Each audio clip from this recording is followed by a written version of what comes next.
Welcome back to this very special Stop Common Core edition of Champion News Talk Radio, brought to you by championnews.net. Our founder, Jack Roeser, and myself have Erin Raasch. And we do have some questions from our audience. Jack, do you have any questions to start off with? Well, not really, excepting to maybe set the scene here.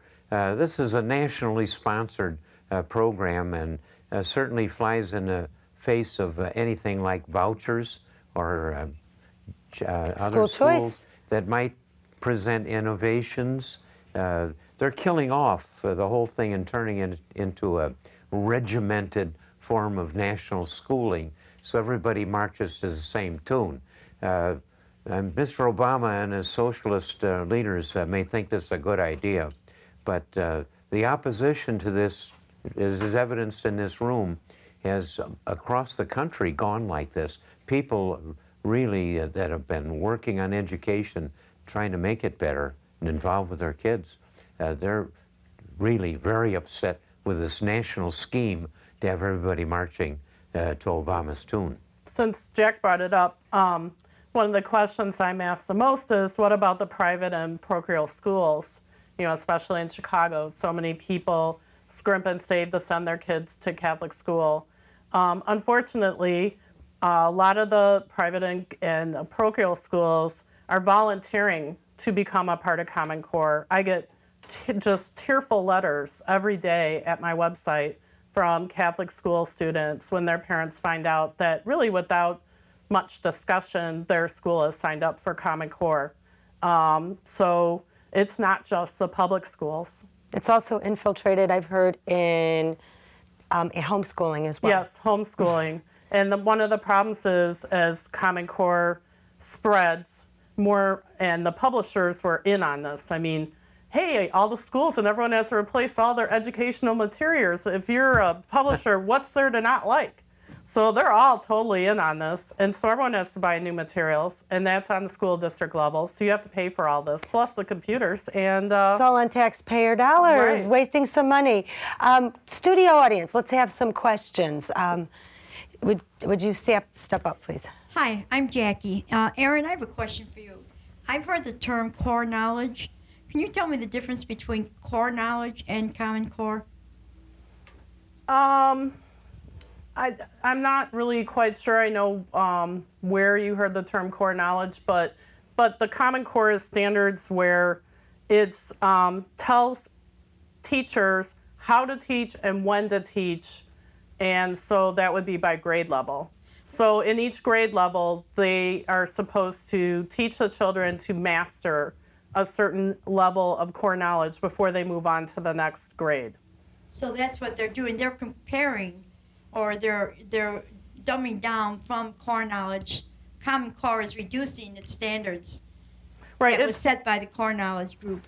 Yeah, and it's a little hard to compare to old state curriculums because it's so fundamentally and radically changes when kids learn things. It depends on which experts you talk to, but most people believe that in math, kids will graduate from high school 2 years behind where most school districts are now, and that when they say college ready, what they mean is community college ready, not four-year university ready. Any other questions? Hi, I'm Kim. There's power in subliminal messages. Do you think they'll use that with these programs? And could that be detrimental to the kids? Right, and one of the things that's confusing is these are standards and not a curriculum. And so people say, it's not a curriculum. But the problem is that a lot of very political and objectionable things are sliding in saying, oh, this is Common Core compliant, but actually it's very political. So we've had a lot of YouTube videos, a lot of people writing in about materials that they feel are really inappropriate for their children. And another thing that parents are very concerned about is since so many of the materials are computerized and customized, you really would be hard-pressed to review what exactly your children are seeing on those computers, because the kids sitting next to each other are all seeing different things. Erin, could you be a little more specific and have our listening audience give us some examples of what you mean political, some of those things that you were just mentioning? Okay, well, right now we only have Common Core English and Math, but the science standards just came out about a month ago, and when you look at them, they teach from kindergarten on man-made global change, meaning that man is a negative impact on the planet, and it does not discuss his positive impact at all.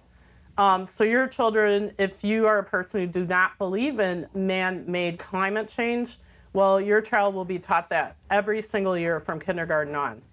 That the global warming. Right, that it's human-created global climate change. Anything else? Any other type of social engineering that you've heard of that is going into some of these programs? There's also been reports out of Utah about some, I believe it was first, second, third grade, very young children learning. There's books, and there's a parent reading the book, and it's teaching the children to basically be community organizers. And it's talking to them about how to talk to their parents and saying, use emotional words, not facts. And then it's saying, take your action to the street in your community. It's teaching behavior. There's a lot of behavioral learning that does not fit with a lot of families' beliefs about how children should behave and generally how society should function. It's pretty stunning. Another question. My name is Nicole, and I've just been recently hearing about this universal preschool. Yeah. It's my understanding that taxpayers would be on the hook yet again to pay for that. But is that part of this Common Core? Right. The Common Core is a lot of different things, but they're all on the same rails heading in the same direction. And Arnie Duncan himself, who runs, the federal education initiatives, his idea is that... Is this the same Arnie Duncan that made such a marvel of perfection? Oh, yes. Out of the Chicago schools? This guy is doing it nationally? Yes. We really trust him to be good, right? Right. He was interviewed, and he believes that our society should be school-based instead of family-based. He believes that children should be in school 7 days a week, 12 to 14 hours a day. He believes that doctors' offices, cafeterias, all their extracurricular activities and hobbies and everything should be in the school. In other words, that your children are institutionalized from, I believe they've just moved it down to 5 years old, all the way through to 20, that in essence, the state is bringing them up and telling them what to think, when to think it, what to eat, everything. Can we talk few minutes about Arnie Duncan? What do you know about Arnie Duncan, Erin? I think that interview was very illuminating. He also says that he's working closely with his global partners in UNESCO, and that's a whole movement where children are called global citizens, and that they are all on the same programming where, it's very kumbaya, cultural diversity type education that, again, some people may like that, but a lot of people, it really does not suit their personal family beliefs. But Arnie Duncan doesn't believe that your family beliefs are good enough, that his are much better, and that's why they want your kids in school basically from the minute their diapers come off until they're 20. To be all good day global long, citizens. To be good global citizens. We need to be educated to be good global citizens. Is Arnie Duncan from Chicago? Sounds like Hitler Youth Movement. Yes. But, what's happening with this is you not only have the education, but now the children will all be tested to how well they score in these tests that show how they're coming under the thing. In other words, the tests will all be based on Common Core. If you've got kids in a Jewish or Lutheran or a Catholic school, that's right. They're going to be judged as they're trying to enter universities and so on. They're going to be judged on whether they're good Common Core citizens or not. So it'll take anybody that's got their own independent ideas and kind of shove them to the back of the line. This really sounds like it's dumbing and diluting our American way of Like life. I said, it's a fundamental transformation. It's a lot more than just the standards. You know, this is somebody at the national level, some arrogant guy like our present president, that thinks he knows better than we do, and he's going to spread that uniformly across this land. That is just flies totally in the face of what America's always been about and what has made it really marvelous in this whole world. No Everybody wants accident, to no come here. accident. Fundally transform America. Let's find out more about Common Core when we come back after the break.